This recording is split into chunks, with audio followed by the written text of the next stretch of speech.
হত্যা করে ফেলল রাজা সুহেনকে।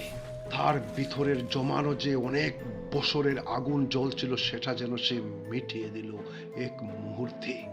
তরফিন, তরকিল, বাকি সবাই আশ্চর্য, হঠাৎ করে কি যেন ঘটে গেল। কিন্তু আসল ঘটনা এখনো বাকি, কারণ সামনেই এগুয়ে আসছে রাজপুত্র কেনাউট।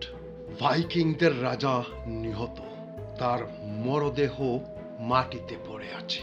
সবাই অবাক হয়ে দেখতেছে কি থেকে কি ঘটে গেল, কেউ কিছু বুঝে উঠতে পারতেছে না। রাজপুত্র কেনাউট সামনের দিকে এগিয়ে আসছে। তরফিন অবাক হয়ে সবকিছু দেখছে, সে কিছুই বুঝতেছে না এইগুলা কি হচ্ছে।